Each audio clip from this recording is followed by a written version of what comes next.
আজকে আমি এসআইআর নিয়ে কিছু বলবো। এসআইআর হচ্ছে আমাদের যেসব টিচাররা এসআইআর নিয়ে কাজ করছে, তো তাদের প্রবলেম হচ্ছে তারা নাকি কাজ করতে করতে মানে ক্লান্ত হয়ে যাচ্ছে। তো আমরা তাদের একটু কাজের ব্যাপারে আলোচনা করব যে তারা যে ক্লান্ত হয়ে যাচ্ছে অ্যাকচুয়াল কি সত্যি কি কাজটা মানে খুব প্রেশারের ছিল, নাকি কাজটা অনেক বেশি মাত্রায় হয়ে যাচ্ছে।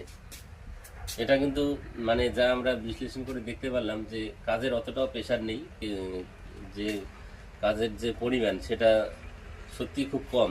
হ্যাঁ, কম থাকার কারণে কিন্তু একটা জিনিস পরিষ্কার যে তাদের যে কাজ করার ধরন, আগে যেটা তারা কাজ করতো আর কি, সেই কাজের মধ্যে তাদের কতটা মানে ফাঁকি মারতো অথবা কতটা যে তাদের রিল্যাক্সের কাজ ছিল সেটা আমরা বুঝতে পারছি এখন। কারণ কি, এই যে একটা সামান্য একটা এসআইয়ের দায়িত্ব দেওয়া আছে সেটা তাদের কাছে বিশাল একটা চাপ মনে হচ্ছে। তার কারণ একটাই, যে তারা এতদিন কাজ করতো না। কাজ না করার কারণে যে একটা মানে তাদের শরীরের যে একটা বিশ্রাম অথবা রেস্ট, সেই যে চিন্তাধারা, সেটা তাদের শরীরে প্রবল মাত্রায় দেখা যাচ্ছে। যার জন্য এসআইআর এর এই সামান্য একটু কাজেও তাদের প্রচুর প্রেশার হয়ে যাচ্ছে। হুম, যাই হোক, আমি তাদেরকে একটা কথাই বলবো, যে কাজকে ভালোবাসো। কাজকে যদি ভালোবাসো তো এসআইআর এর এইটুক কাজে কিচ্ছু মনে হবে না। ঠিক আছে?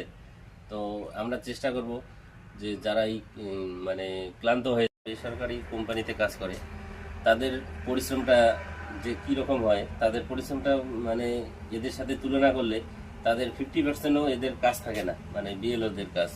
মানে কোম্পানিতে যারা কাজ করে প্রাইভেট কোম্পানিতে, তাদের কাজের সাথে যদি এদের কম্পেয়ার করা যায়, সেই তুলনায় দেখা যাবে যে এদের কাজের মাত্রাটা অনেকটাই কম।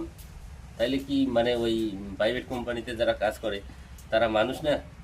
তারাও তো কাজ করে যাচ্ছে দিনের পর দিন, মাসের পর মাস, বছরের পর বছর। কিন্তু তাদের কাছে তো আমরা এই কখনোই এই প্রেশারের কথা বা প্রেশারের জন্য আন্দোলন বা প্রেশারের জন্য কোনো কমপ্লেন, এটা তো কখনোই পাই না। কিন্তু বিএলওরা যে সামান্য কত বছর পরে একটা কাজ আসলো, এটা যদিও তাদের প্রতি মাসে করতে হয় না, প্রতি বছরেও করতে হয় না, অনেক দিন পরে আসলো, কিন্তু তা এই যে একটা সামান্য পরিমাণ কাজ, সেটা তাদের কাছে একটা পাহাড়ের মতো মনে হচ্ছে। তার কারণটা কি?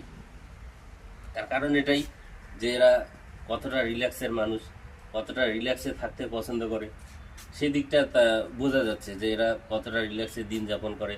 এদের জীবন মানেই হচ্ছে রিল্যাক্স। যাতে এই রিল্যাক্সটাকে যদি এরা একটু পরিশ্রমের দিকে নিয়ে যায়, তখন দেখা যাবে যে এদের সেই রকমভাবে চাপ ফিল হচ্ছে না এবং রিল্যাক্সে কাজ করছে।